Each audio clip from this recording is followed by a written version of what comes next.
Esse é o material que eu estou trabalhando, é um bastão compactado de carvão. Ele funciona muito bem porque dificilmente ele quebra e o traço dele é bem escuro, bem preto mesmo. Então ele é ótimo para fazer um desenho gestual, um trabalho que você tenha uma certa amplitude. Esse é o material. Às vezes é difícil encontrar, mas na internet você acha. Pensei em fazer um pássaro.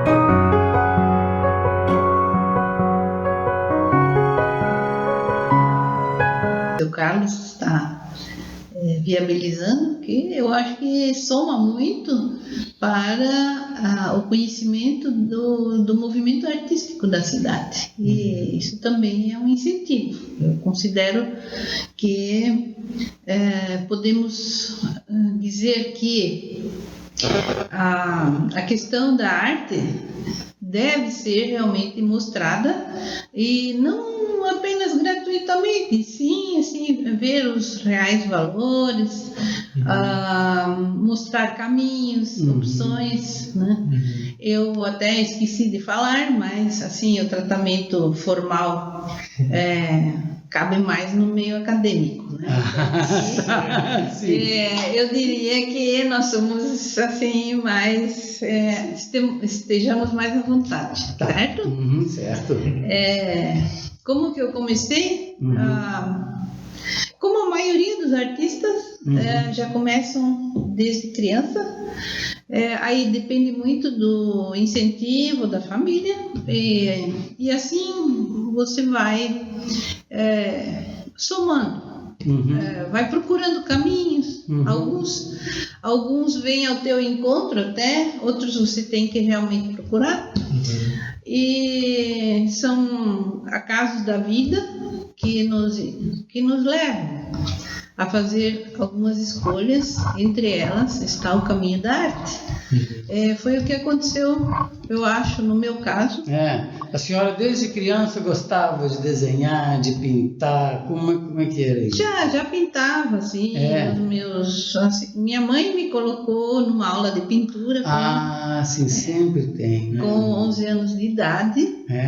Era aquela pintura de cópia, como se fazia naquela época. Sim, que é muito importante para quem está começando, né? Quero também frisar que a época hoje tem outro enfoque, leva mais em conta a livre expressão, que também artisticamente é um importante fator, mas aprender os fundamentos requer tempo e vontade, né?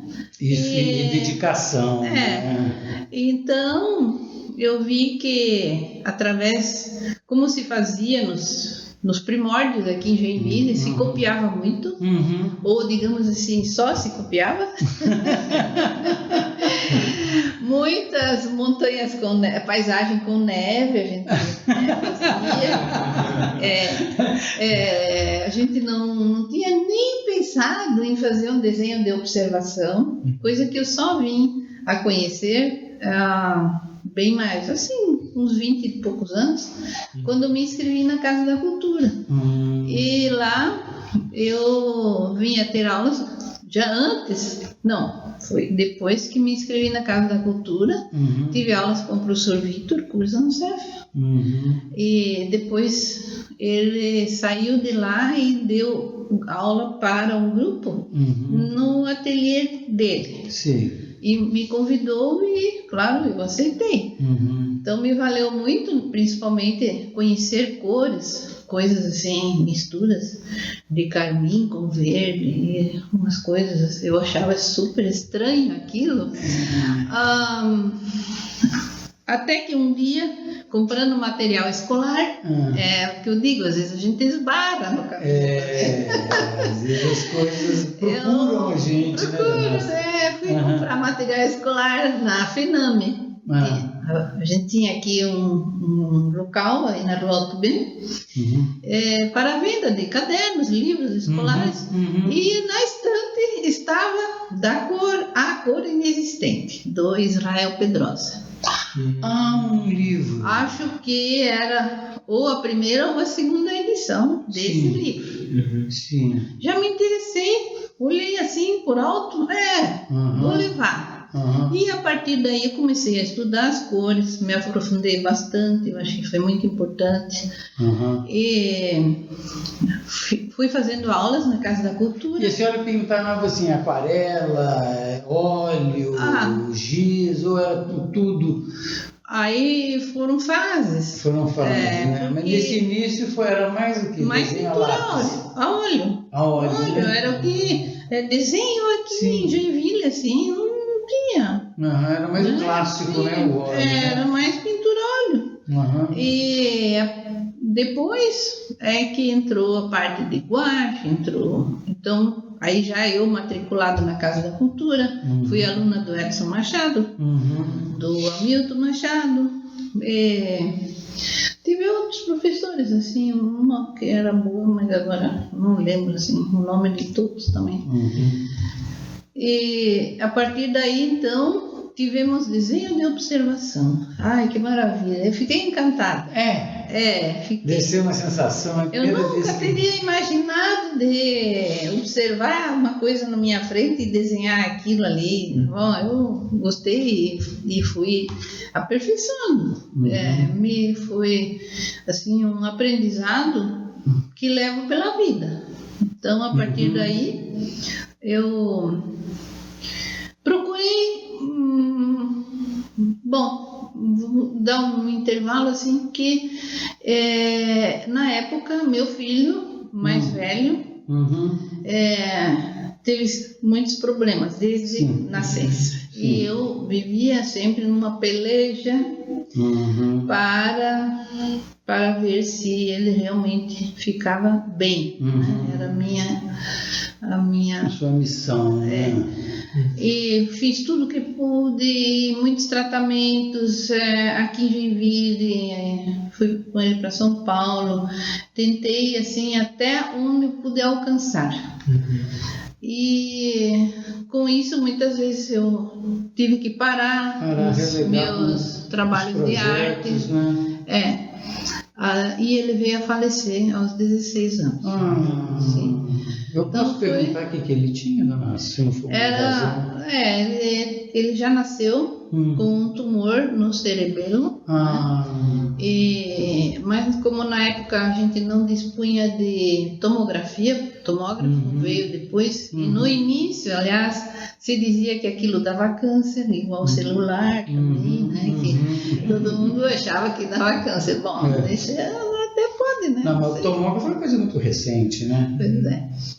E então, a partir do tomógrafo é que a gente pôde ter um laudo realmente, o que era. E foi então feita uma cirurgia, mas o dano já era irreversível. Pois é. Então, tá. Daí, a partir daí, eu tentei assim me reestabilizar emocionalmente. Pensei em dar aulas na Casa da Cultura, que era um lugar que era quase a minha casa, porque a gente ia lá e fazia cerâmica. Olha, é um depoimento que eu sempre dou aqui, quero dar mais uma vez. Assim, a importância que essa Casa da Cultura tem na cidade de Joinville, não só na formação de artistas, muitas pessoas que eu conheço na cidade que não são nem artistas, que são outras profissões, entendeu? Sim. E que viram e falam, não, quando eu era criança eu estudei na Casa da Cultura, e assim, pode não ter formado artistas, mas formou muita gente assim, no amor, na admiração, no entendimento do que é uma obra de arte. Porque essa Casa da Cultura, eu vou te falar, ela é top das galáxias aqui em Joinville, viu? E o início, digamos assim, a ideia da Casa da Cultura, nós devemos a alguns artistas da época, antes de mim, que foi a Edith Wetzel, o seu Victor Curzanserf, e outros. Sim. E na época o prefeito era o Nilson Bender, e ele acatou essa ideia, ou esse anseio. Essa necessidade da sociedade, né? Sim, mas um anseio de ter uma casa que congregasse todas as atividades, porque havia sim ateliês domésticos, né? Mas a casa, eles queriam realmente uma escola de artes. E aí sim começou o projeto da Casa da Cultura. E a senhora deu aula lá? Dei 14 anos. 14? Uau! Então você construiu aquilo ali praticamente. Ajudei. Ajudou bem. Ajudei, Então, depois que meu filho faleceu, e coincidiu que o Edson Machado, que dava aulas de desenho, ele assumiu um cargo, não sei se na prefeitura ou no estado, e abriu essa vaga. E, então eles precisavam de um professor que entrasse na vaga do Edson. E eu me candidatei. Na época não havia ainda concurso, eu apresentei um portfólio e a minha proposta, e foi aceito. Então a partir daí isso foi em 87. E eu comecei a dar minhas aulas, e com isso eu comecei a pesquisar mais, né? Porque eu me sentia que é a melhor forma de aprender é ensinando. Exatamente, né? Porque você se sente na obrigação de apresentar um conhecimento. Ou pelo menos não falar bobagem. Bem isso.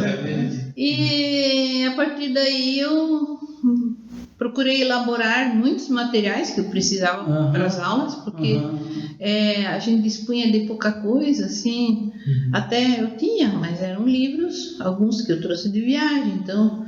Muito inacessível para a população em geral. Pois Então, por isso, pelas aulas, é que a gente também fez um projeto pedagógico junto com os outros professores para ver, né, o que é a escola, qual é a proposta da escola de arte. E seguindo isso, eu fui trabalhando várias técnicas. Então foi o desenho a lápis, depois veio nanquim, daí veio guache, daí veio giz pastel, giz de cera pouco, mas fiz.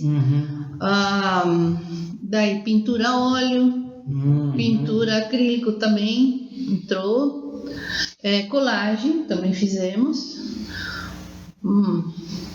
De memória assim, bom, por aí, né? Talvez tenha esquecido até alguma, mas eram bastante técnicas que então os alunos, de mais ou menos cada 2 meses, a gente trocava, né? Dependendo do custo do material também, porque eu não posso cada mês pedir uma cartela de cores ou materiais assim diferentes, né, para essa certa técnica, porque se for um lápis também tem que ter um bom caderno, e se for uma tinta tem que ter um bom pincel, incluir. Será que vai fazer falta aquilo ali, Léo? Aí depois a gente corta, tá? Das técnicas.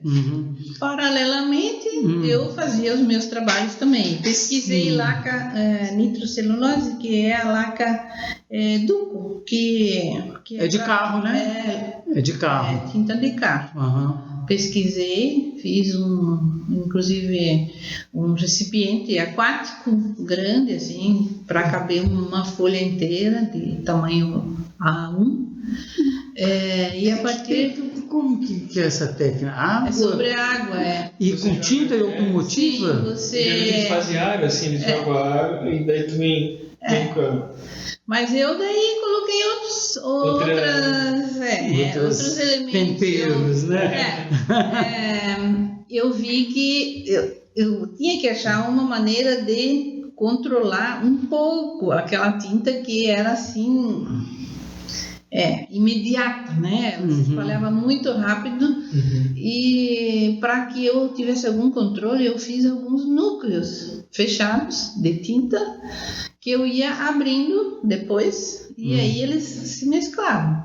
E no que se mesclava eu dava um direcionamento com um bastão, um pincel, aí direcionava aquela tinta que ainda estava em movimento.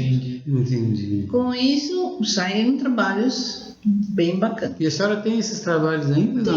Tem. Então, com esses trabalhos em laca, eu fiz a primeira exposição na Alemanha, em Hannover. Uau! Sim. Uau. A Regina Colin. E como que aconteceu essa exposição? A senhora estava em casa, alguém ligou, aqui é da Alemanha, a senhora já expôs aqui. Conta a história dessa exposição. O alemão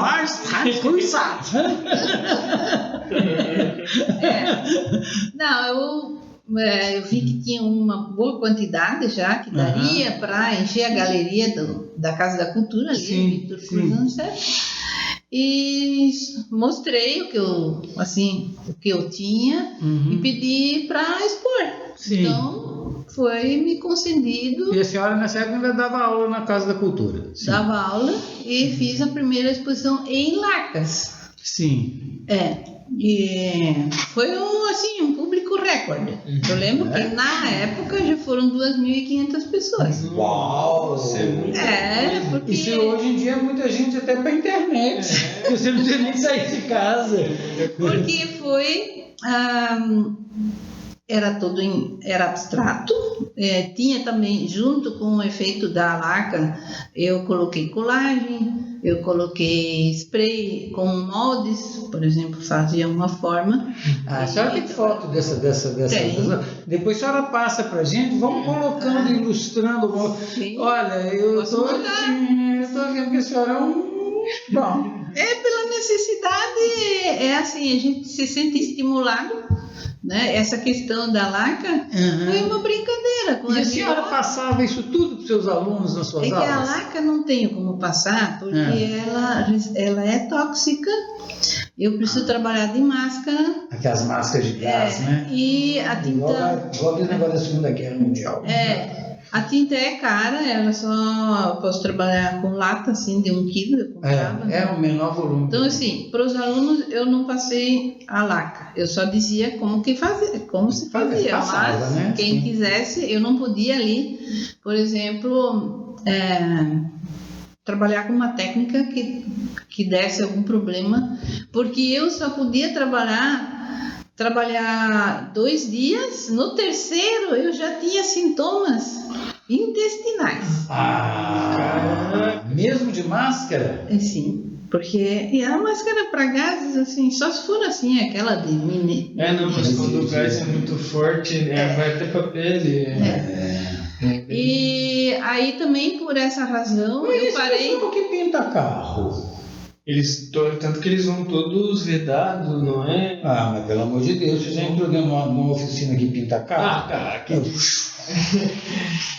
Mas também não sei até quanto tempo eles podem suportar aquilo, né? Eu não quis me expor mais tempo. Eu tenho bastante ainda trabalhos. Alguns ficaram na Alemanha, outros eu vendi. Mas aí vamos voltar lá. A senhora fez a exposição na Casa da Cultura, desculpa, a conversa aqui é assim, ela vai e volta. Isso aí. É dinâmico. Fiz na Casa da Cultura e ficou bem conhecido esse trabalho. Ele era abstrato, uma coisa que na época também não se fazia muito, porque o abstrato se dizia assim, mas eu não entendo. Isso não é arte. E também na hora de vender, o galerista não sabia o que dizer para o comprador, porque ele perguntava alguma coisa que Quando tivesse o quadro na parede, a visita ia perguntar, mas o que significa isso? Daí eu não sei dizer. Só tem que ligar para o danado.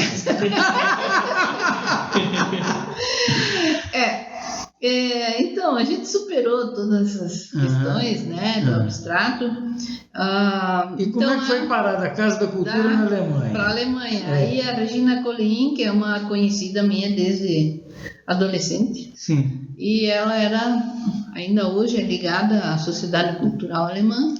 E ela tem também conhecidos na Alemanha, assim, de longa data, né? Bastante da área cultural também. E ela se dispôs a fazer um intercâmbio.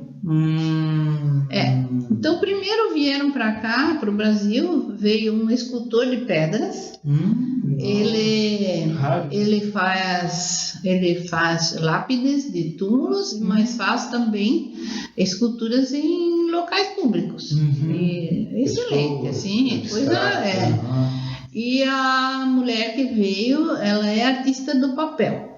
Papel contemporâneo, ela faz esculturas de papel e coisas que é bem diferenciado mesmo. Bem moderno, vamos dizer assim. Esses dois vieram, ela ficou. Então a Regina me ligou perguntando se eu teria interesse de fazer o intercâmbio. Eu disse sim. Não quero não. Mas teve gente que recusou. É mesmo? Eu não acredito. Ela foi de 1 milhão. Imagina, eu não ia recusar. Então, se dá um jeito. Eu vou para a Alemanha nem que seja nada. Olha, e aí veio a mulher do papel e o escultor, aí o Prince Hotel Holtz, agora ali da Rua 15, ofereceu a hospedagem. Então o Uwe Spiekermann, se chama ele, e ela se chama Barbara Litjen. E eu saí para visitar alguns ateliês e passei com eles. E aí combinamos que eu iria apresentar lá uma exposição na cidade de Langenhagen, que é vizinha, assim, tipo fronteiriça com Hannover. Então eles têm o aeroporto de Hannover em Langenhagen. Sei como. Né? Então é igual Joinville e Araquari. Ou Piraberaba. É bem ligado. Bem ligado. E aí lá, olha, rendeu 7 reportagens em jornal, sendo até uma capa, né, A diferença cultural é gigantesca. Meu Deus, E quanto tempo? Aí fiquei lá 3 semanas. 3 semanas? Sim. E a exposição continuou depois que Não, aí eu desmontei e trouxe de volta. Sim. E também, assim, um cone que eu fiz, que também levei cones, assim, feito com EVA e revestido com papel de laca. Um ficou na prefeitura e um quadro foi vendido e mais um também, agora que eu não sei onde é que ficou ali. E o restante trouxe de volta, né? E depois de alguns anos, eu não sei precisar agora quantos anos, mas aconteceu uma nova exposição onde eu fiz aquarelas de Joinville com o contexto tropical, digamos assim. Não adianta eu apresentar lá uma casa em Chaimel, porque é o que mais eles têm. Então eu coloquei. Lá na Alemanha também essa segunda exposição? Foi lá na mesma cidade? Não na mesma sala, porque um foi no Centro Cultural, que é uma praça anexa, quase anexo, assim, nas proximidades, né? Um centro cultural, a primeira. E a segunda foi diretamente dentro do saguão da prefeitura, que eles têm lá uma sala de exposição. É que na primeira vez ela estava em reforma. Mas o centro cultural foi muito bom, assim, né? Tinha uma porção de jornalistas, tanto que daí saíram. Isso me surpreendeu. Poxa vida, né? não é tão fácil assim apresentar uma coisa diferente para eles, né? Que já viram tudo. E na segunda eu fiz os elementos da imigração alemã em Joinville em contexto tropical. Então, a casa, a ponte, todas elas tinham alguns elementos, tipo a vegetação, os antúrios, os eucaliptos, os pinheiros, a bananeira, exatamente. Bambu eu não coloquei, a bananeira teve. Bananeira tem, né? Para dar esse diferencial. Mostrar que eles estavam imigrando para um outro mundo, né? Exato, pois E essas foram as 2 exposições lá. No mais, eu fiz até hoje 23 exposições individuais. Aqui no Brasil e fora do Brasil também, né? Olha, fora fui só ali, essas 2 na Alemanha. Porque eu também não tenho assim. E no Brasil? Aí eu tenho a convite do Edson Machado, a gente expôs no centro, na Secretaria de Cultura do Paraná. Sim. Em Laguna tem um centro cultural. Cultural, sim, muito forte. Em Porto Alegre, o Edson também levou uma exposição nossa, aí era uma coletiva, né? Sim. No Museu do Rio Grande do Sul a gente colocou, muito bonito. E em Florianópolis, no Badesc, É que assim... Mas teve bastante exposições regionais, né? Regionais teve bastante.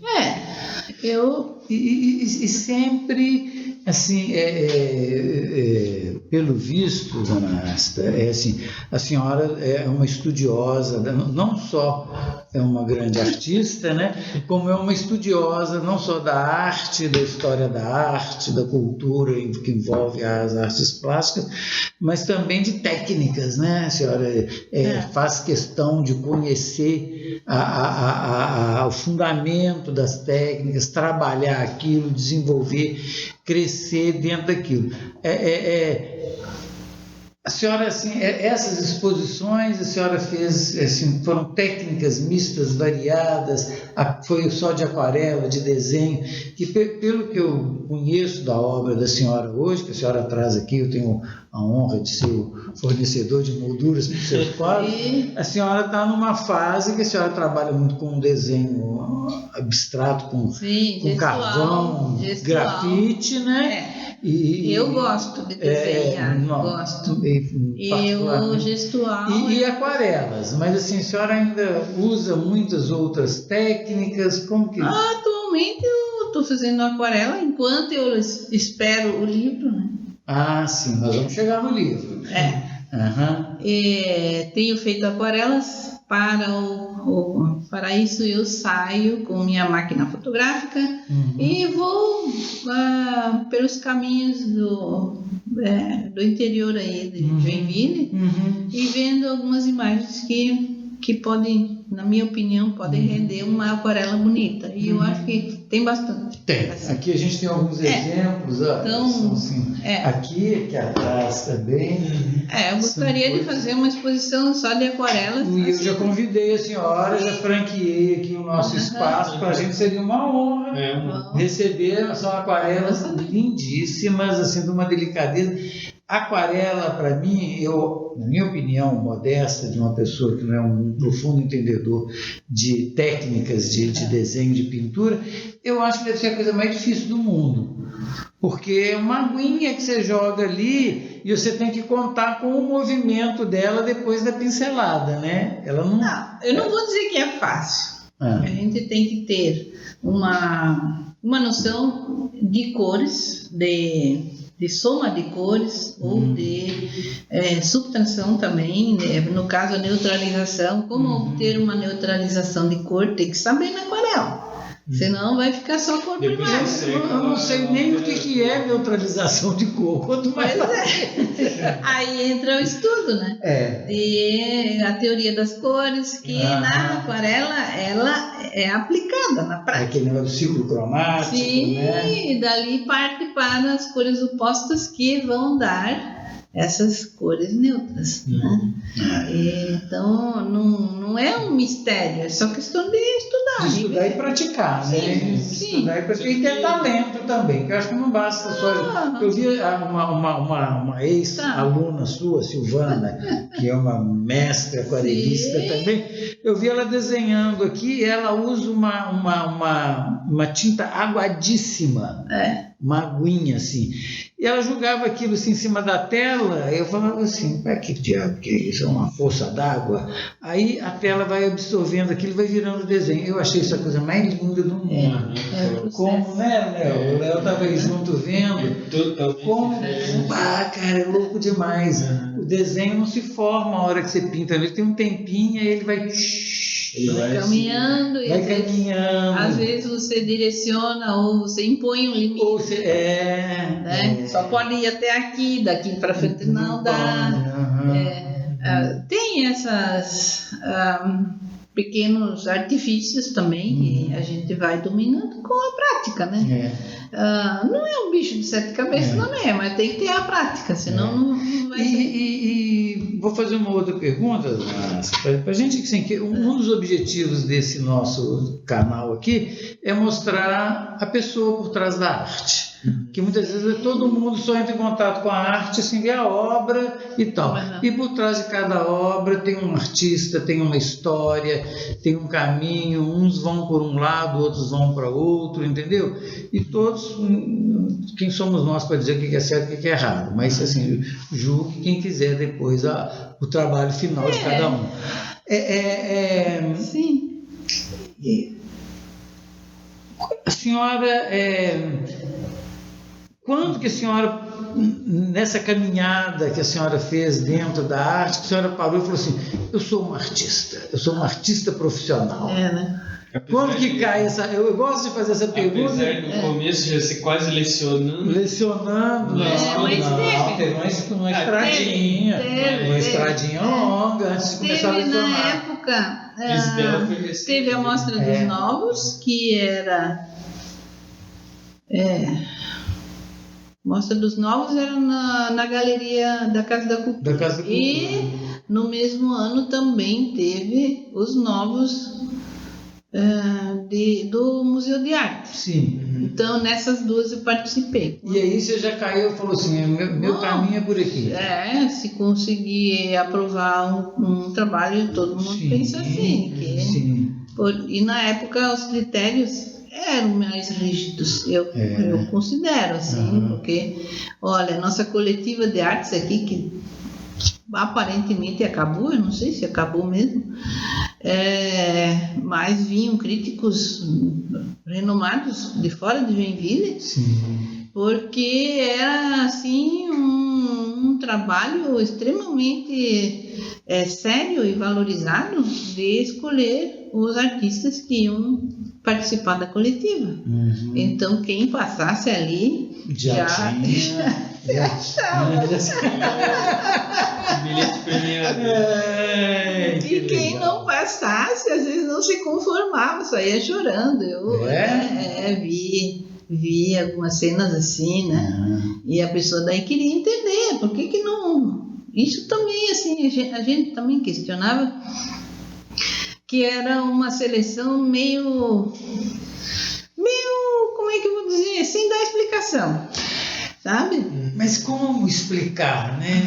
Mas tem. Tem que entrar, como é um julgamento, tem que entrar no contexto, né? Tem que mostrar o critério, porque senão não tem como julgar. Pois tem que ter critério. Mas a arte, na minha concepção, assim, a beleza e tudo mais e tal, ela é muito mais subjetiva do que objetiva. Eu não vou falar assim, eu gosto daquela pintura ali que o Feitosa fez, porque o chapéu é amarelo, que não sei o quê, que é quase que inexplicavelmente um conjunto de tudo isso que a mim me seduz, me agrada e me é agradável à vista, né?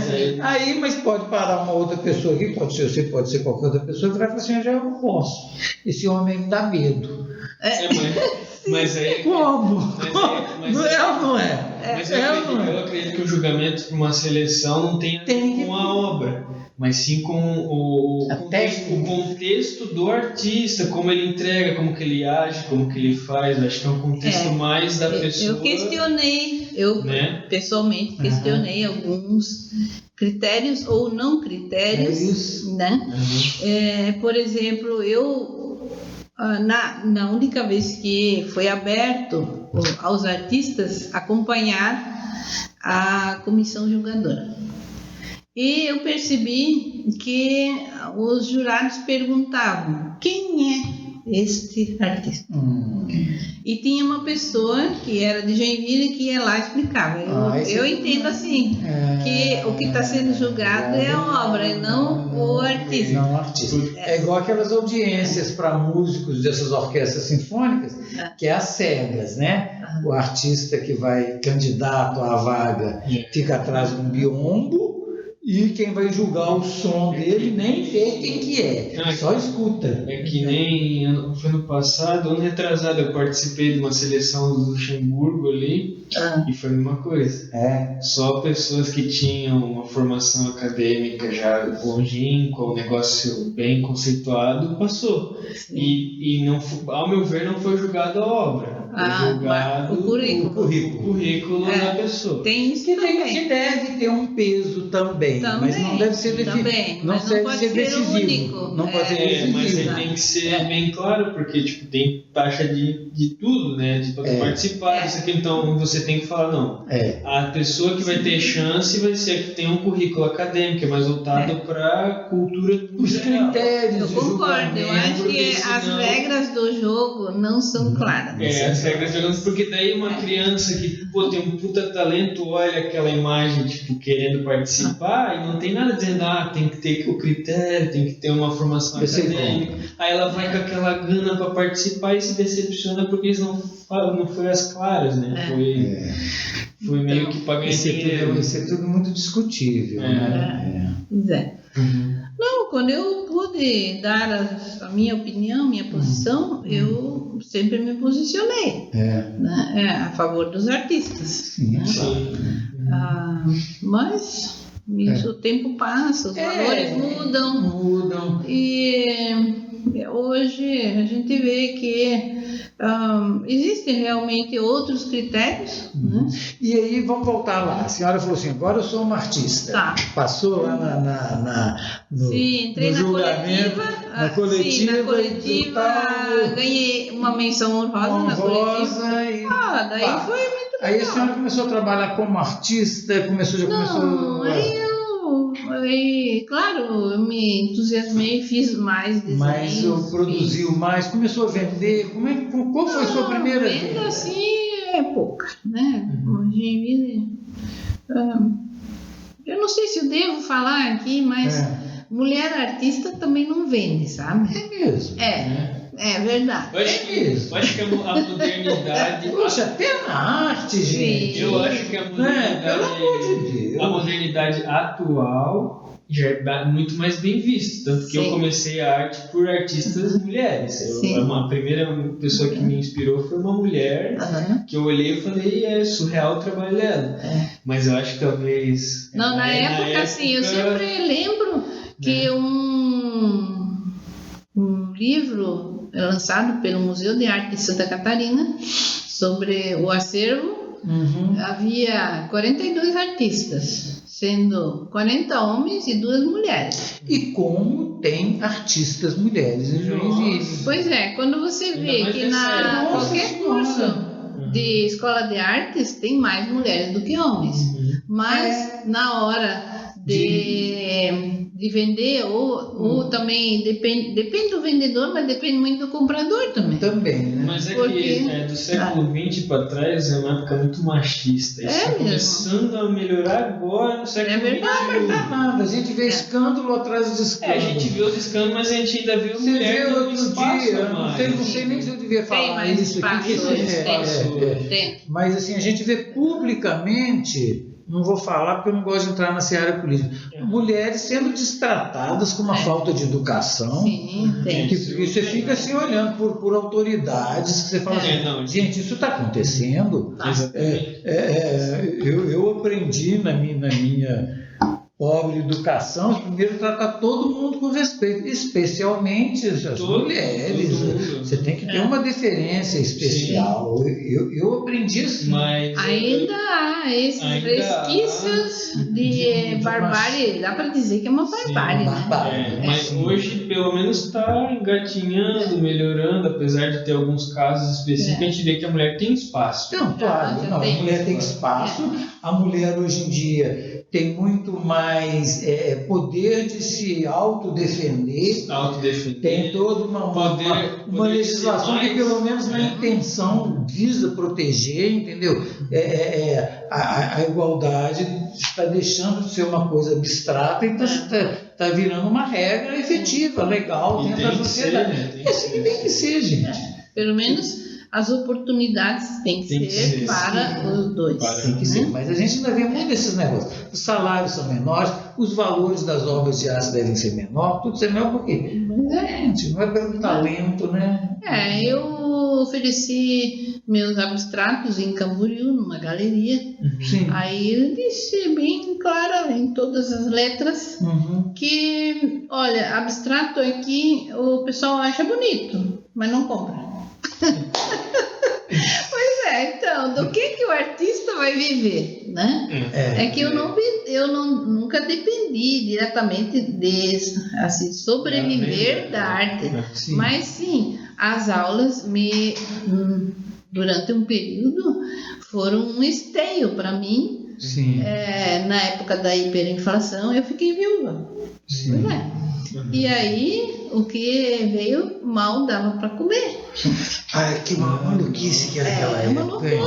Não, eu lembro. Eu peguei minha carteira de trabalho outro dia, revendo, antes de eu aposentar, eu aposentei tem uns 2 anos, sabe?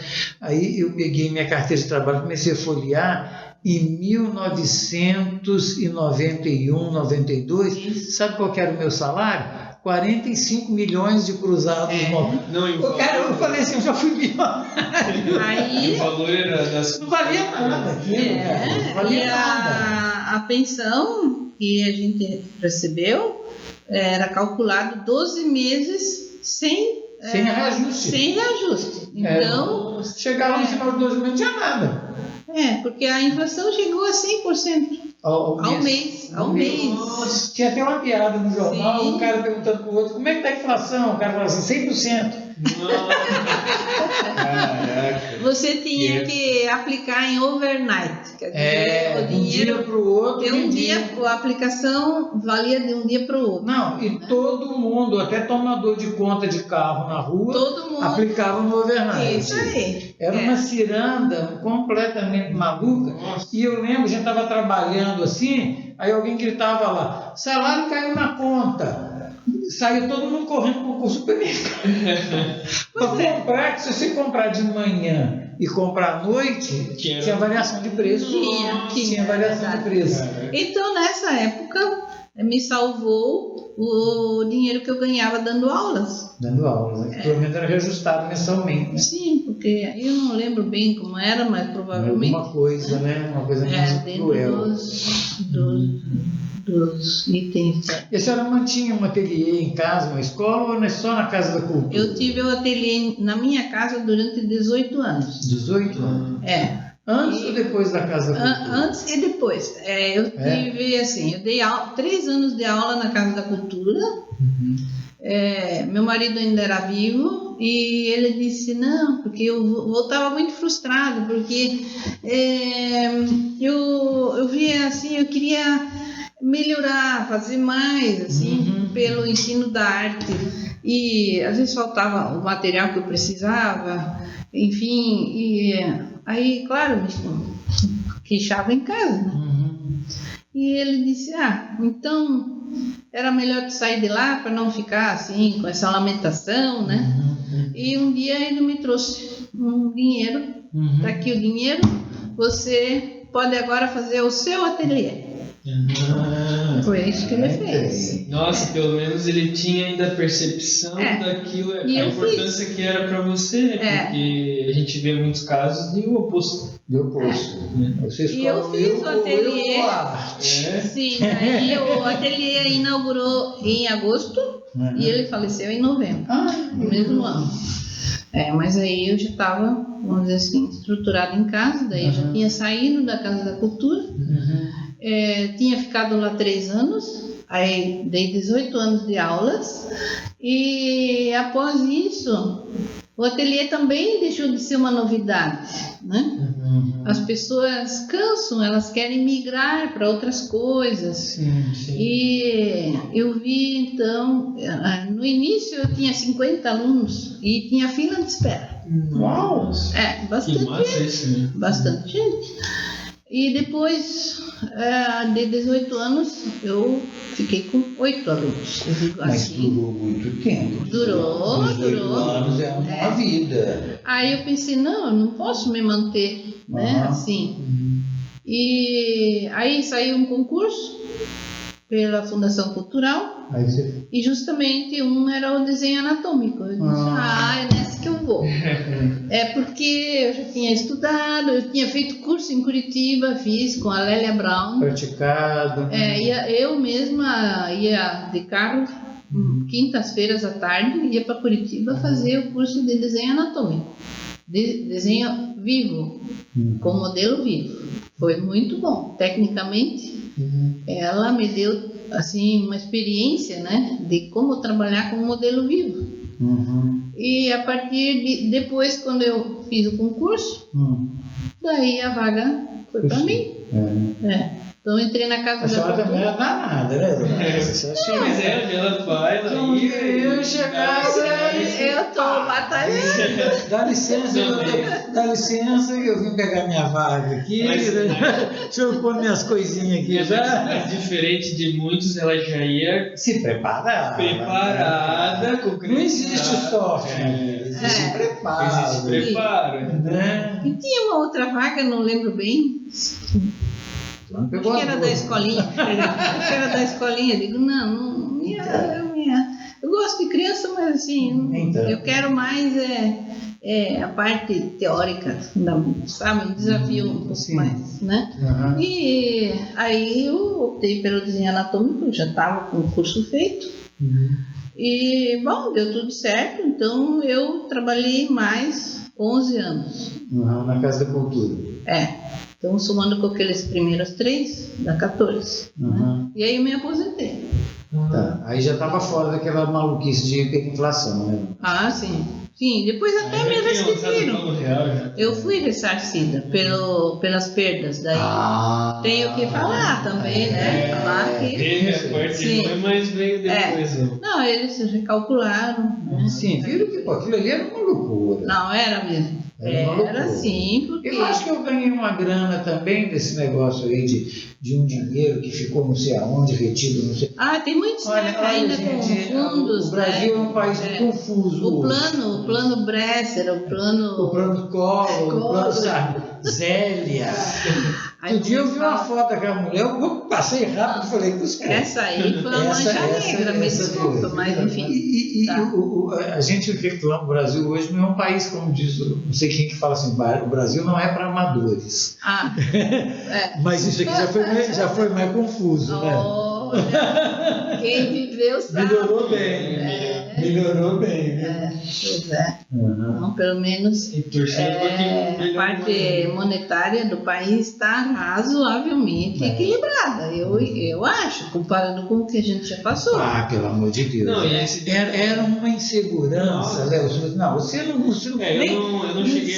consegue nem imaginar o que você vivia num processo hiperinflacionário e que tudo parecia que não tinha estrutura em nada, tudo podia desmanchar na sua mão em segundos.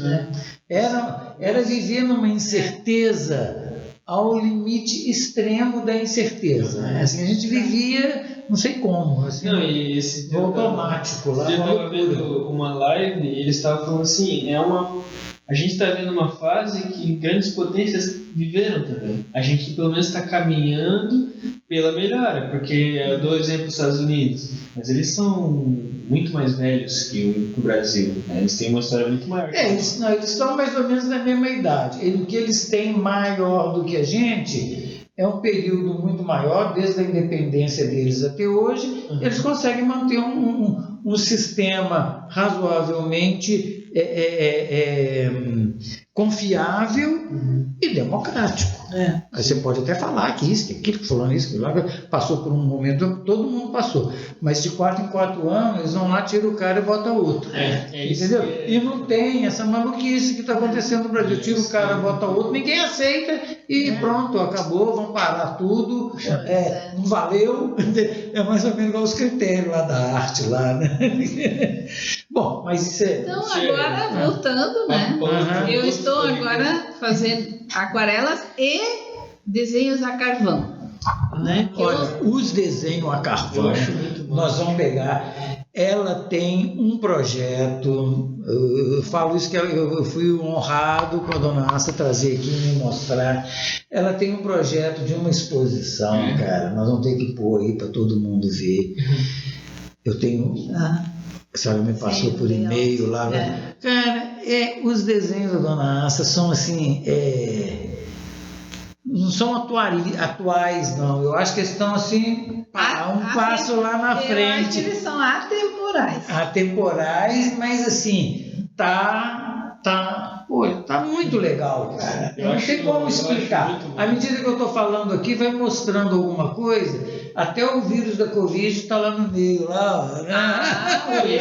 E para aquarela, o carvão é contraste puro, né? Contraste puro. Porque... Se você mostrar, desculpa, dona Assa, interromper a senhora, se você mostrar essas lindas aquarelas da dona Assa, e mostrar os desenhos, assim, numa seleção dessas pessoas e não falar quem que é o artista, eles vão achar que são duas pessoas completamente distintas. E eu imagino que essas outras técnicas que a senhora usa também, então assim, não é artistas, vários artistas. Não tem gente que tem aqueles monte de personalidade, ela tem um monte de artista dentro dela lá. Pois é. Eu fiz uma série de florais também, para o projeto da Visto Flores, que é a Regina Marcis, junto com Viviane Baio. As duas elaboraram um projeto e passou no SINDEC. Daí eu fiz a ilustração dos temas de florais para bordado. Então o que eu fiz foi separação de cores, porque cada fio é uma cor, ou claro, pode ser mesclado, mas para ficar um trabalho matizado dentro de várias cores, eu preferi fazer a separação de cores. Então, assim, por exemplo, do branco vai para o amarelo, do amarelo vai para o laranja, do laranja vai para o vermelho, mas cada cor tem a sua área em separado, né? Eles não se fundem. Não tem um degradê. Eles têm um degradê em etapas, né? Em planos. É bem contrastada a diferença de cada cor. Diferente da aquarela, né? Na aquarela as cores se fundem. Agora, eu vejo que a senhora é uma pessoa, assim, além de extremamente talentosa, na minha modesta opinião, extremamente talentosa, uma pessoa extremamente estudiosa, uma pessoa que não só estuda, mas pratica a técnica, procura desenvolvimento, criatividade, etc, etc, etc. Como que a senhora vê hoje em dia essa questão de que fala assim, técnica é coisa do passado, não sei o que e tal, o talento só é que importa. Aí o cara vai lá e pega um não sei o que e sem, assim, assim, eu não sei como a senhora entendeu mais ou menos. Sem muita lógica. Sem muita lógica. Eu gosto das coisas que tem lógica. Com mais casualidade do que técnica e lógica, né? Eu acho que isso quem diz é aquele que nunca estudou. Não, e vai do comprometimento. Vai do comprometimento da pessoa com o que ela quer. Tem lógica me falar que... Então, assim, dizer que qualquer um pode pintar, não precisa saber desenhar. Sim, eu posso pintar um muro, eu posso pintar, respingar, pegar uma brocha, respingar cores e várias cores. Aleatoriamente. E aquilo sai, é uma pintura. Pode até ficar bonito. Pode ficar. né? Agora, claro, são situações diferentes, né? E muitas vezes quem não tem a fundamentação do estudo, ele é limitado. Por exemplo, ele até às vezes se deu bem num certo estilo, e ele vai ter que ficar repetindo aquela fórmula, sempre a mesma, porque não tem como abrir o leque para outras opções. Sim. Essa é a questão da limitação. Parece que não evolui, né? Não é que nem pensar na culinária. Você pode jogar uma coisa na panela e cozinhar, mas não significa que vai ficar bom. Pois é. Então, eu considero, por isso que depois do estudo das flores, eu pensei, daí esse foi o primeiro trabalho quando eu me aposentei, faz 5 anos. Aí fiz esse das flores, são 15 desenhos, eu tenho eles, né? Posso até expor. Vamos fazer uma exposição. Nós temos que fazer, não é um mês, a semana de Asta dos Reis, não, assim, o ano de Asta dos Reis. Olha, então ficar um ano só à exposição. Eu ia dizer, tem que ter. Porque você deve ter material no seu ateliê. Nós vamos fazer uma devassa lá um dia, hein, Léo? Se a senhora convidar a gente. Toda vez que me perguntarem, eu vou falar, tem a dona Asta lá que tem as obras paradas lá do expor. Porque, né? É importante. E depois do trabalho das flores, eu pensei, por que eu não faço um livro? Porque eu tenho tantos desenhos e pinturas de várias técnicas. Durante todos esses 35 anos que eu dei aula, eu fui fazendo, mas não vendia. Assim, eu vendia alguns, vendia, mas pouco. Eu sei pouco. A maioria eu tenho em casa. A produção é muito maior do que a demanda. E pensei, vou fazer um livro. E vou usar as minhas imagens para ilustrar cada conceito vai ter uma imagem minha. Assim eu estou livre de pagar direitos autorais. Porque eu vou fazer a imagem e o texto. Foi o que eu fui fazendo. Eu levei 8 meses. Como uma biografia. Bom. E então o livro é teoria, técnicas e práticas. São 3 partes. E o que aborda cada uma dessas partes? Então, a teoria são os fundamentos visuais, né? Da linguagem visual. Conceitos, sentido, perspectiva, proporção. A linha, o que significa, como pode ser, o que uma linha pode transmitir, por exemplo, né? A estabilidade, o movimento, a incerteza, esses significados que uma linha pode dar. O plano, o que pode significar o plano dentro de um contexto de composição, que é a ausência de volume, ele também traz uma certa proximidade, e porque ele não tem a perspectiva aérea. Aí a gente, cada elemento, por exemplo, a cor, né? O que ela representa, ela tem um significado sensorial muito grande, até terapêutico, alguns. Sim, a cromoterapia hoje em dia, né? E aí o volume, como que ele se manifesta em função da luz. O que é, como que ele como que ele é percebido, né? Ele só é percebido mediante a luz, porque numa sala escura tu não vai perceber o volume nem a cor. Então você precisa da luz. Aí a luz também tem a sua parte. E assim, tem 9 elementos que entram nessa primeira parte. Aí depois vem as técnicas. Depois vem as técnicas. Aí eu apresento cada técnica, assim, para que você não faça, por exemplo, assim, uma pintura a óleo parecendo uma aquarela. Ou uma aquarela parecendo... Uma aquarela parecendo uma pintura a óleo. Ou um acrílico. A autenticidade de cada meio de expressão, valoriza muito o trabalho. Você tem que levar isso em conta. Mas cada um no seu quadrado, né? Porque ele vai dar a riqueza da expressão. Dentro daquela, às vezes, por exemplo, o carvão, né? O carvão em si é uma técnica limitada, mas ele te proporciona uma expressão linear. Por causa do contraste que ele dá.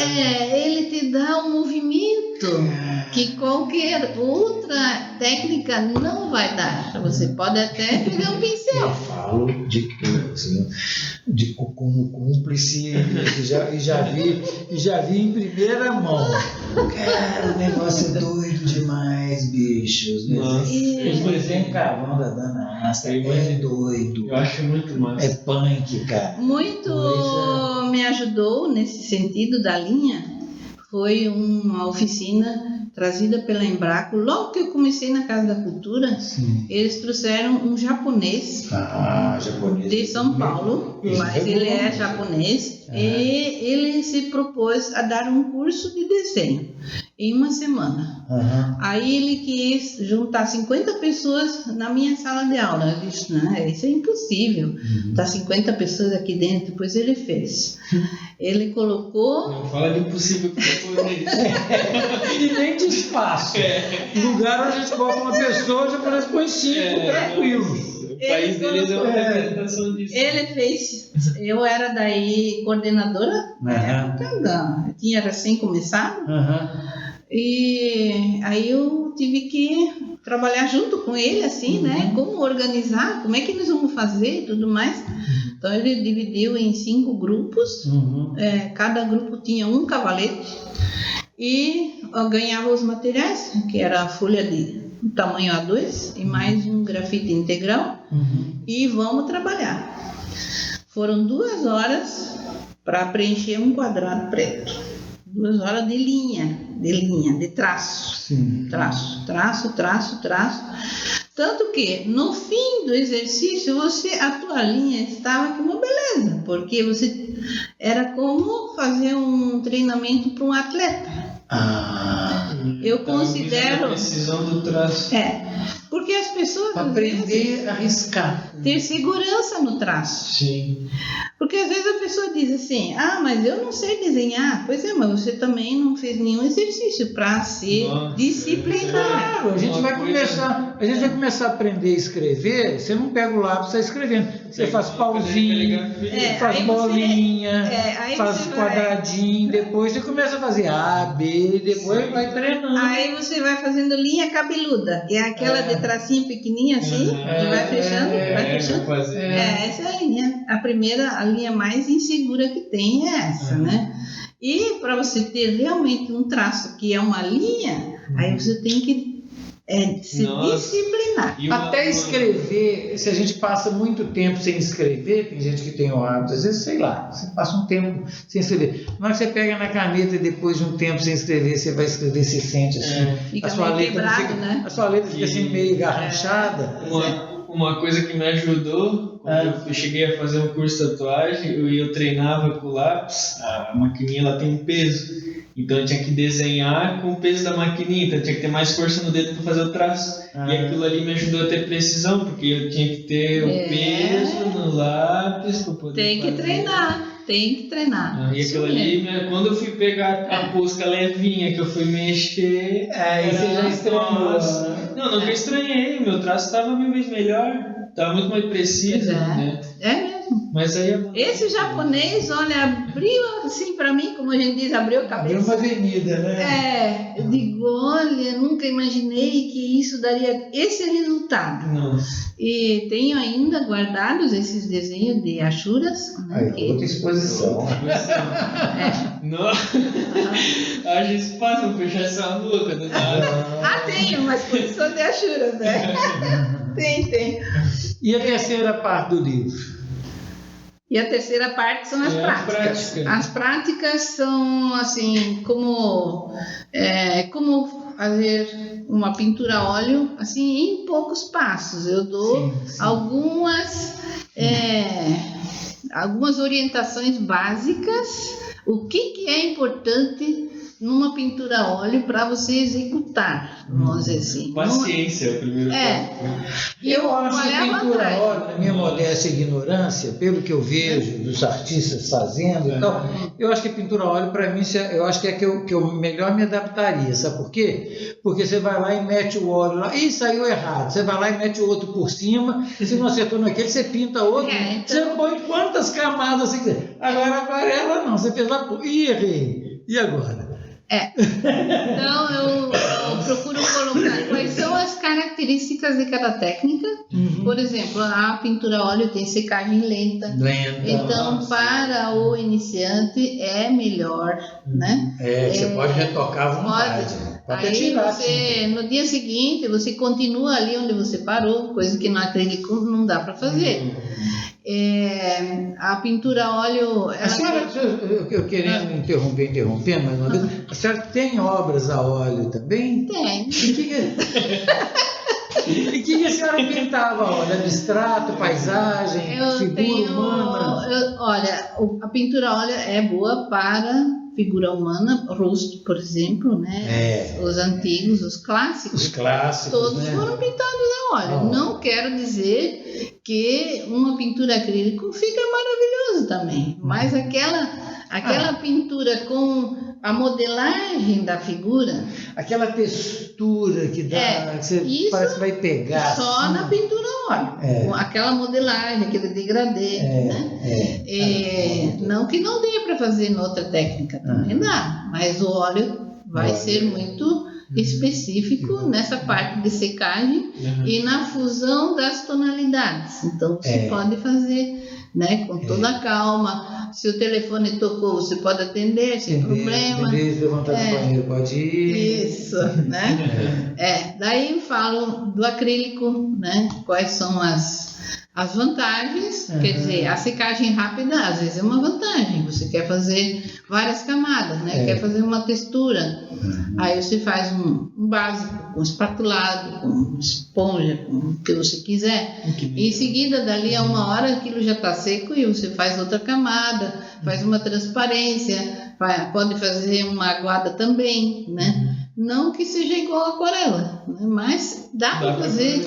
E as técnicas mistas? Eu vejo artistas assim que às vezes começam assim, pintam uma pincelada a óleo, jogam um negócio de acrílico, pregam uma fita, passam numa lata de spray, depois vem rabisca de novo. Não, isso é um processo que faz parte, também, né? É um processo. É um processo, né? A pessoa às vezes... Sabendo o que está fazendo, né? Sabendo o que ele vai conseguir. E o resultado aproximadamente, né? Por exemplo, fazer um bloqueio com fita crepe, eu faço também.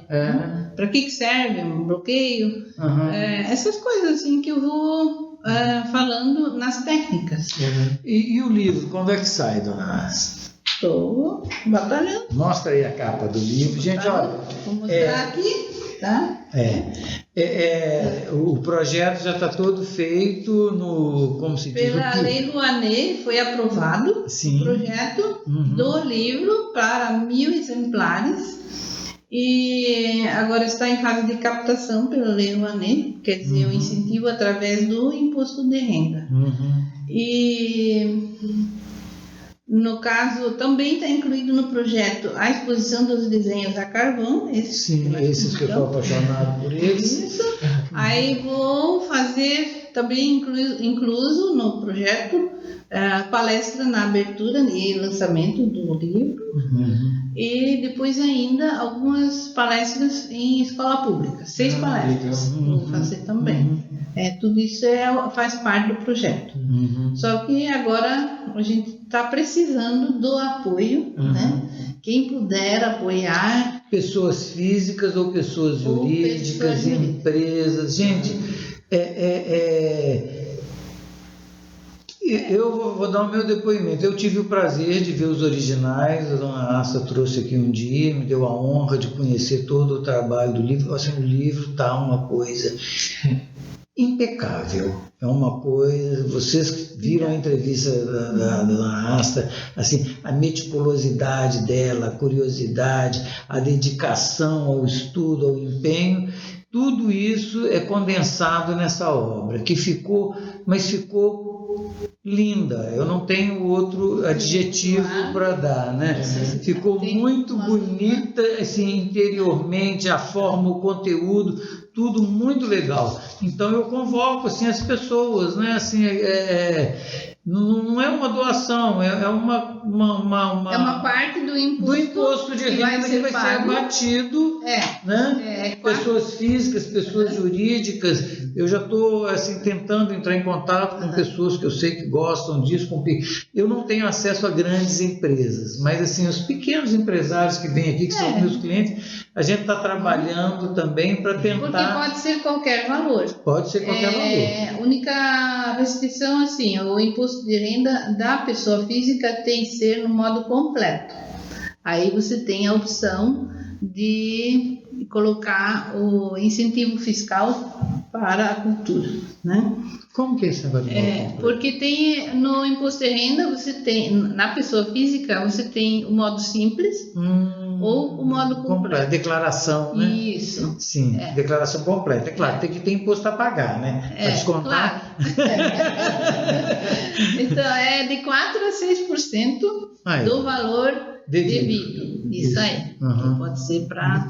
As empresas, eu tenho conversado com coisas, eles falam assim, olha, para esse ano não dá, mas a gente pode programar para o ano que vem. Eu falei, beleza, vamos tentar vir. Um dia nós vamos conseguir. Vamos conseguir, sim. Claro que vamos. Então, né? Lembrando também, se tiver algum curador aí de uma galeria, que aqui tem um acervo gigante para expor, de altíssima qualidade. Vai que vende todas as obras, ela consegue financiar isso sozinha, né? De repente, um curador entra em contato com a gente e a gente passa para ela. Isso sim. Né? Olha, gente, tem um ditado lá em Minas que diz assim, pelo dedo a gente sabe o tamanho do gigante. Pelo que eu conheço das obras da Dona Asta, no carvão e na aquarela, não tive o prazer de entrar em contato com o resto. Olha, pelo amor de Deus. Então eu tenho ainda mais um detalhe assim, tá vendo o desenho aqui da capa? É um desenho a carvão. Sim, nós vamos mostrar algumas coisas. E esse desenho foi o primeiro que eu fiz para ilustrar o conceito do desenho abstrato. Porque quando eu dava aulas, eu fazia o desenho abstrato no quadro. Para dar um exemplo, assim, olha, vocês tentem fazer assim, uma gestualidade, um plano, uma interferência, alguma coisa que tenha uma estética. E eu ia fazendo. E às vezes saía um trabalho até bem interessante, mas na época eu não levava máquina, não tinha celular, essas coisas. E no final da aula a gente apagava o quadro, porque o próximo professor vinha com o quadro limpo. E acabei ficando sem nenhum desenho abstrato para ilustrar o livro. Então, vamos fazer, né? Vamos fazer. Aí comecei com esse aqui. Legal. E ficou top. E foi fazendo outros. E aí porque eu preciso de basicamente silêncio, mas também às vezes eu gosto de Beethoven, também é uma música que me inspira. Mas em geral eu faço em silêncio, né? E paro para, sei lá, eu tenho que captar alguma energia, uma coisa assim, e vou fazendo, sem assim um compromisso de resultado, mas eu vou trabalhando. E se eu acho que agora aqui já deu, eu pego outra folha e vou fazendo. E assim foram aparecendo desenhos e mais desenhos. Cada um mais bonito que o outro. Obrigada. Então, assim comecei essa série do carvão, porque eu ganhei esse carvão que é um bastão, não é aquele carvão fino que é de caixinha, é um carvão natural, né? Mas o carvão que eu estou trabalhando aqui, eu ganhei de presente. E ele é um bastão, tipo 1,5 de espessura, como assim, 1 polegar? Em 4 tonalidades. Ele tem preto, ele tem esse sanguíneo, tem cinza e tem branco. Quando eu comecei a trabalhar, eu disse, opa, isso aqui já gostei. Porque você pode fazer o movimento sem perigo de quebrar o bastão. Porque aquele carvão natural é muito frágil. Quando está no meio da história, tac. Acabou. E esse aí não, ele é realmente. Ele é top. Eu tive pesquisando, ele é alemão, sabe? Mas enfim, achei que foi um grande achado. Para o desenhista, um grande achado, esse carvão. Né? E daí depois fiz bastante, tem mais de 30, devo ter uns 40 desenhos. Aí aumentei alguns o tamanho, comprei chapas de papelão. Nós juntamos deu problema. No primeiro a gente teve alguma dificuldade. Deram problema. Nem sempre as experiências é como um pesquisador. Às vezes ele acerta e descobre alguma coisa. E às vezes tem problemas que superam e embora. Essa vez não deu, tem que partir para outra, né? Então é normal, isso aí não dá esperança. É o processo de lapidação, né? Para se encontrar. Então, gente, mais uma vez eu quero frisar, vamos, todo mundo que puder, entre em contato com a gente. O Léo vai botar aqui os contatos para doação por livro, e-mails, não sei como é que a senhora está trabalhando, telefone. Tem uma carta captação com todos os dados do projeto. Onde também nessa carta são 7 páginas que eu posso mandar por e-mail para quem se interessar, quiser colaborar, e pode entrar em contato no meu Messenger, pelo Facebook, ou o meu e-mail, né? Ou WhatsApp. Ou no WhatsApp. Aí eu mando esse arquivo da carta captação com todos os dados, eu mando para a pessoa, ou para um escritório, ou para uma empresa, né? Isso não importa. Ou a pessoa quer só ver para se inteirar com o que vem a ser. Conhece, não, gente, olha, é um projeto extremamente meticuloso e caprichadinho, assim. Não tem uma vírgula, não tem nada ajudar fora numa didática para uma faculdade, para alguma coisa. Vocês precisam primeiro conhecer e ver o que dá para se aplicar, porque eu acho que é algo... Nem falei do meu blog, né? Não, pode falar, vamos falar.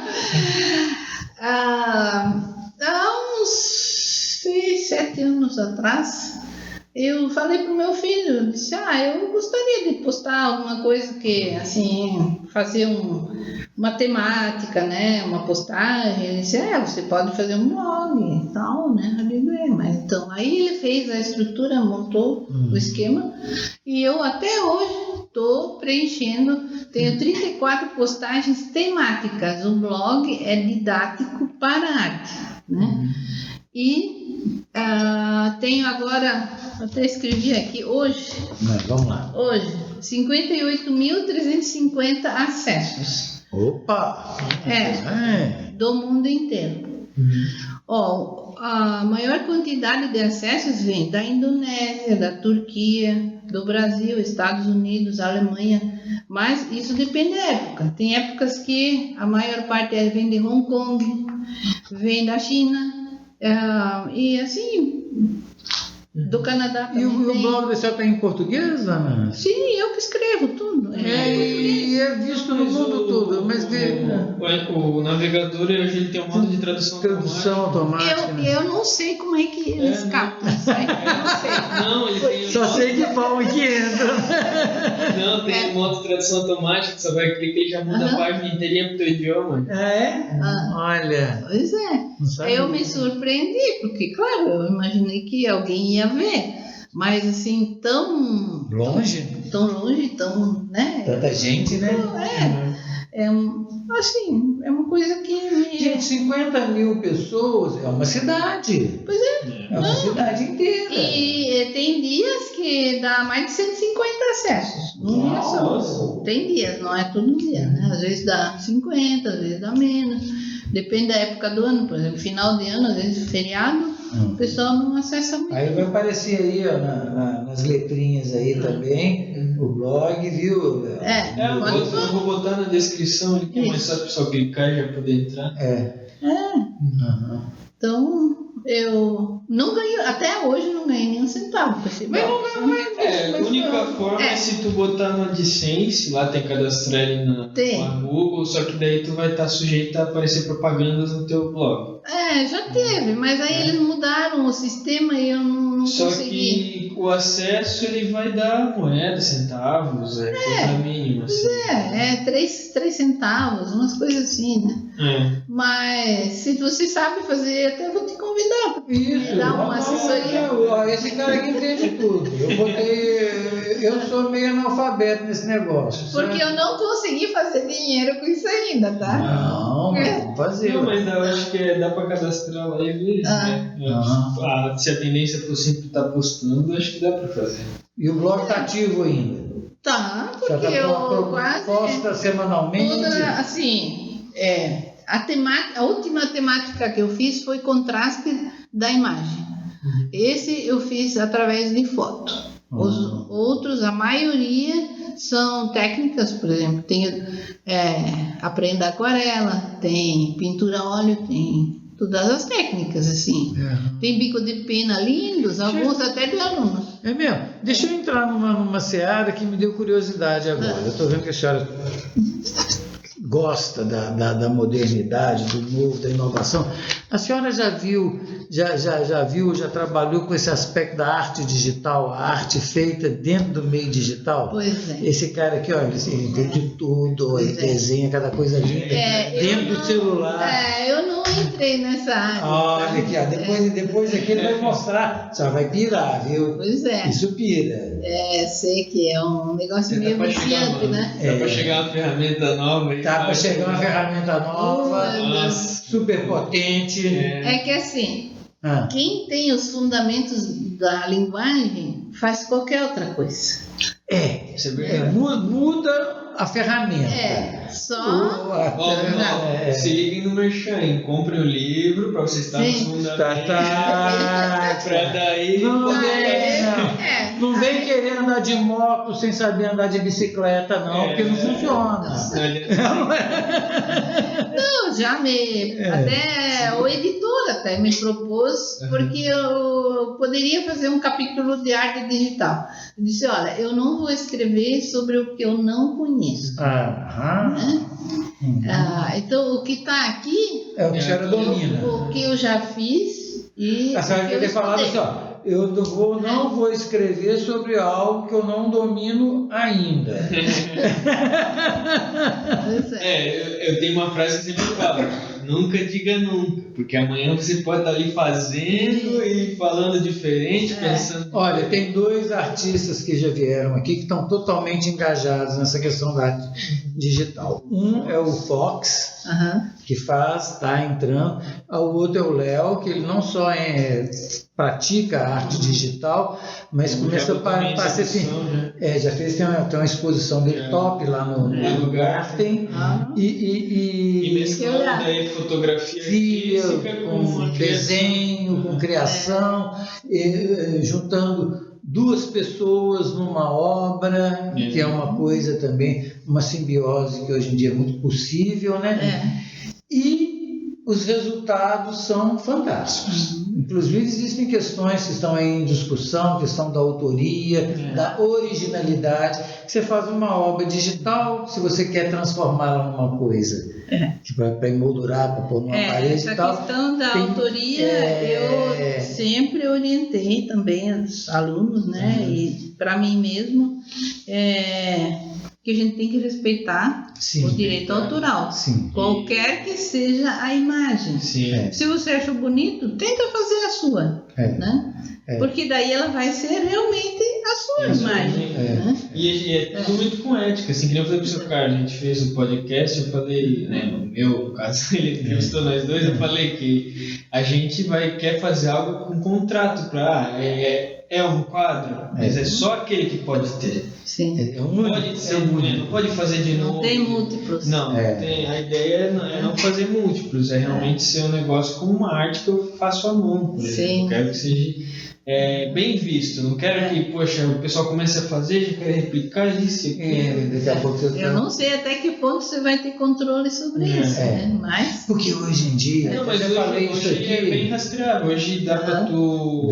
Hoje tem eu não lembro o nome, tá? Mas aí começa a entrar numa seara também que dá uma dor de cabeça muito grande. Vem pessoas aqui, às vezes falam assim, lá na loja tal, na galeria tal, tem um quadro tão bonito, você não tem jeito de você vai bater uma foto e fazer ele para mim? Não, eu falo, meu amigo, o quadro não é meu, espera aí, dá licença, não posso fazer isso. Mas tem gente que vai lá e faz. E isso, depois, você pode até levar um processo, mas até para o dono da obra processar hoje, nesse meandro, nessa emaranhado de leis que ninguém sabe definir onde começa, onde termina isso, né? Mas aí entra num contexto cultural, por quê? Porque o comprador, ele está sendo ignorante, porque ele não entende o que está comprando, o vendedor também está sendo antiético, inescrupuloso. Então não tem como, né? Eu acho que é uma falta cultural mesmo, porque é como a gente tem um produto patenteado, licenciado, é a mesma coisa, tem que ser tratado da mesma forma, não pode ter réplica à vontade, assim, sim. Né? Sempre que houver uma imagem, o uso de outra imagem tem que ser referenciada. Né? Por exemplo, se eu tenho uma aquarela aqui no livro que é de um fotógrafo de Joinville e eu coloco isso escrito embaixo. Sim. Eu não faço apenas o uso da imagem anonimamente. Né?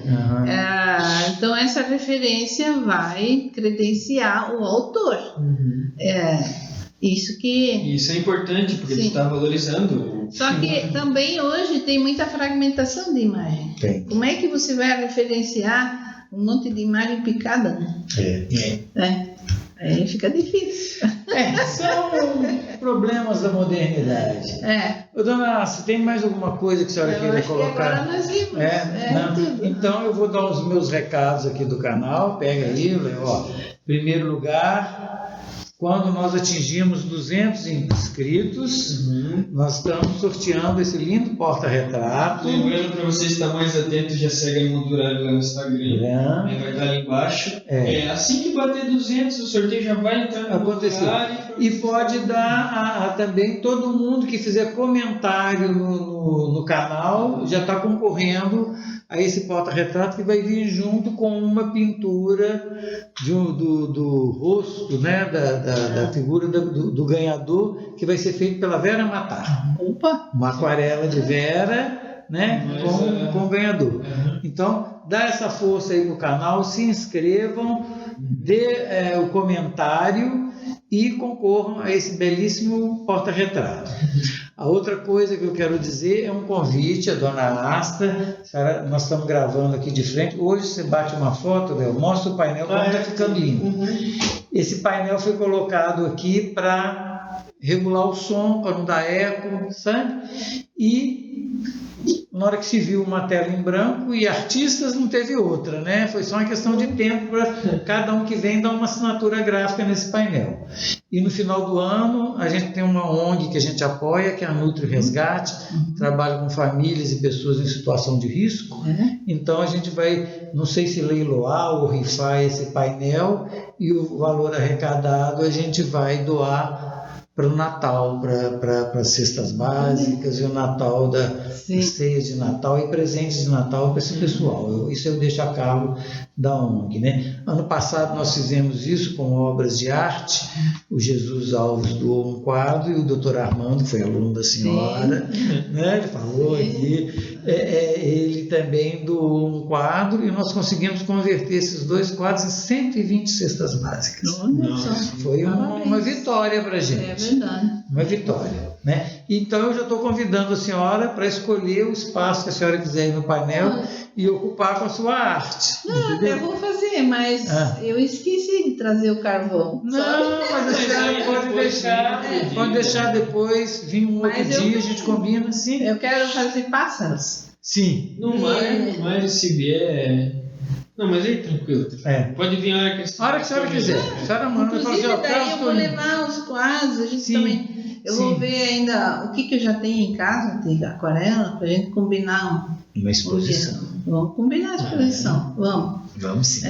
Então tá. Então tá. Gente, ó, eu agradeço muito. Eu acho que esse foi o nosso recorde. Acho que bateu os irmãos Feitosa. Não, Feitosa deu 1,45. Deu 1,45, Dona Nácia deu 1,35 minutos, tá vendo aí? Tá?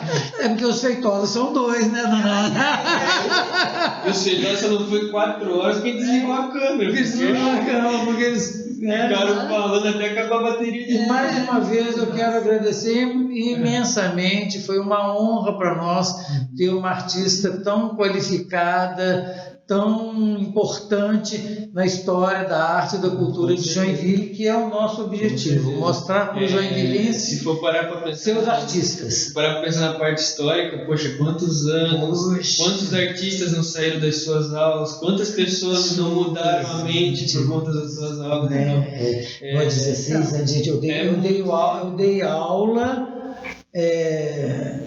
lá no Mato Grosso por 8 anos. E assim, e até hoje tem aluno que, professor, imagina 16 anos. Né? Então, você deve sair na rua assim, agradeço muito, né? Humildemente, eu me sinto feliz de ter contribuído para a sensibilidade das pessoas que se aproximaram, que tiveram aula, que, enfim, através das obras, isso é uma coisa que nos faz muito bem, e é isso que importa, né? Eu acho que fica aqui o nosso agradecimento até pelo, não só a questão de ter interesse, de fazer acontecer, mas querendo ou não, você é uma das pessoas que levantou a cultura de Joinville. Né? Uma pessoa que nós focamos empurrando para frente o que já foi feito, mas querendo ou não, foram vários anos ajudando e auxiliando a cultura da cidade. A Dona Nácia está aí, está bombando, está desenhando, está com um projeto novo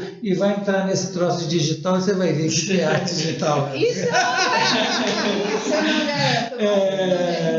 Tá bom. Mas então é isso aí, Obrigado. Obrigado a todos, gente. Tá bom? Vocês ficam com Deus. Lembrando, se inscreva no canal, deixa o seu like, coloca o sininho lá. Dá um comentário, concorra ao porta-retrato, entre no blog da Dona Asta, façam doação para os projetos do livro e da exposição dela. Então vamos sacudir a poeira. Logo mais eu tenho novidade para vocês. É isso. Então tá. É isso aí.